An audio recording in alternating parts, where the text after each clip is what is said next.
criação de família, aparador, introdução, plano de referência e modelagem. Provavelmente a gente vai precisar fazer a nossa família de mobiliário, seja para editar uma família que eu baixei em algum lugar, que eu peguei com um amigo, ou que eu estou usando no escritório, percebi um erro, ou então se eu fizer uma família que seja apenas representativa de um mobiliário que estará no projeto. Então muitas vezes a gente vai precisar ou criar um mobiliário para usar na nossa biblioteca, ou editar um mobiliário que a gente adquiriu. Então por isso a gente vai fazer uma família de mobiliário que vai seguir alguns preceitos que a gente já viu na família da janela.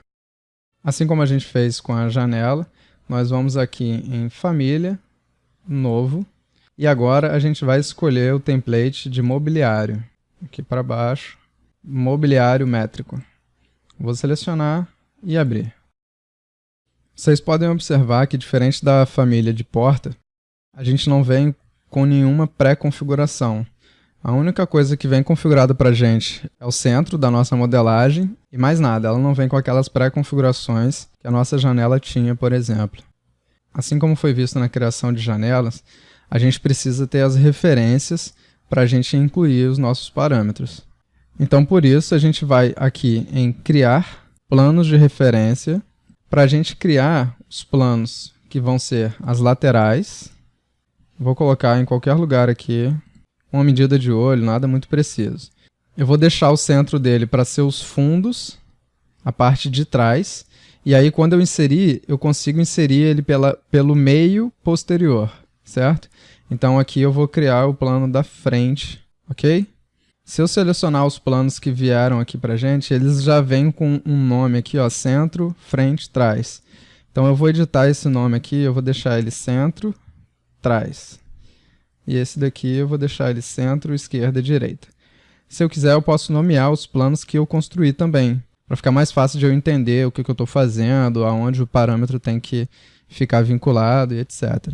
Então eu vou colocar aqui, ó, frente. Se esse é o plano de frente e aqui é atrás, significa que eu estou observando daqui para cá. Então este plano é o meu plano direito e este plano é o meu plano esquerdo. Agora, se este plano aqui tem que ficar no centro, eu vou criar uma cota equidistante para dizer que o plano esquerdo vai estar sempre à mesma distância do centro que o plano direito.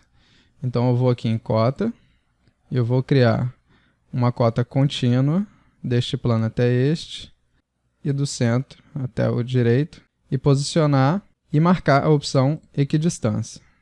Agora, qualquer alteração que eu faça no posicionamento do meu plano direito, ela acontece também no meu plano esquerdo. Agora que eu já tenho meus referenciais, eu vou fazer a modelagem da caixa do aparador. Então eu vou aqui em criar, extrusão. Eu vou selecionar a opção de desenho com retângulo e quando eu terminar de desenhar, eu vou pedir para ele trancar a referência para que a minha modelagem acompanhe sempre os meus planos de referência. Então a minha modelagem fica vinculada aos planos que eu criei como referência de tamanho, certo? Aqui na barra de propriedades, eu tenho o início e o final da minha extrusão. O meu aparador vai ter 75 centímetros de altura, então eu vou marcar aqui 750 milímetros. O início da extrusão, ou seja, a parte de baixo do aparador, vai depender do tamanho do corpo do aparador, da caixa do aparador. E a gente vai fazer um aparador com 30 centímetros de altura. Então eu posso colocar uma fórmula aqui, para quem não quer fazer a conta de cabeça, eu posso marcar 750 menos 30 centímetros, 300 milímetros. E o Revit calcula para mim e marca a altura da parte de baixo do aparador. Vou concluir agora o meu modelo e vou ver em 3D como é que está ficando. As linhas estão muito grossas por causa da escala. Eu vou diminuir aqui para uma escala 1:20 e eu vou pedir um modelo sombreado para ficar bem diferenciado o que é volume e o que é vazio. Porque agora a gente vai abrir o vazio nesta caixa do aparador. Vou voltar aqui para a planta de piso para a gente fazer o nosso vazio aqui. Essa não é a única maneira de fazer a modelagem do corpo do aparador. Eu tenho muitas outras maneiras de fazer. Eu estou fazendo assim para mostrar a opção que a gente tem de trabalhar com volumes vazios para fazer a abertura nos volumes sólidos. Mas não é a regra, vocês não precisam fazer dessa forma. Depois, com o tempo, vocês vão achar a que vocês vão se adequar melhor, ok? Então, para a gente criar o nosso volume vazio, a gente vem aqui em Criar, Formas de Vazio. E eu vou fazer também por extrusão, ok? Vou desenhar através de retângulo novamente. E eu vou posicionar ele na frente, né? O vazado começa na face do aparador.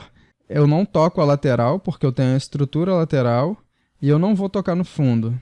Eu vou ter um plano que vai ser o fundo do meu aparador. Então eu vou deixar ele afastado, tanto das laterais como dos fundos, certo? Eu vou pedir para ele vincular sempre a posição da frente do vazio com a frente do aparador. Assim eu vou garantir que o meu vazio fique sempre no limite do aparador, mesmo que o plano se altere depois, ok? Vou marcar aqui, vou concluir. E vamos no 3D ver o que aconteceu. Vou rotacionar aqui para a gente ficar de frente. Olha o que aconteceu. A altura do vazio tem a mesma altura do sólido, porque a gente não alterou as propriedades do início e final da extrusão.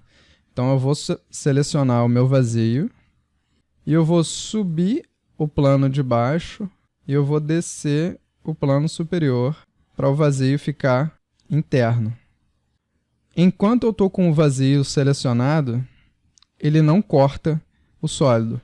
Quando eu desselecionar, vou clicar fora, vocês vão ver a interseção entre o sólido e o vazio. Vou voltar aqui no nível de referência e eu vou criar os planos para a gente regular o tamanho da estrutura da caixa. Então vou criar um plano, vou dar um zoom para a gente enxergar melhor aqui e vou colocar o tamanho de 20 milímetros. Vou criar o plano do lado de cá e regular o tamanho para 20 milímetros. Agora eu vou alinhar a espessura da caixa aos planos que eu criei. Então venho aqui no comando alinhar, clico no plano de referência e na parede da estrutura. No plano de referência e na parede da estrutura. Vou arrastar aqui para o centro para ficar mais fácil a visualização. E eu vou criar também um plano de referência para os fundos da minha caixa. Então eu venho aqui em criar, plano de referência, os fundos da caixa. E vou regular o tamanho também para 20 e alinhar os fundos da caixa ao plano de referência.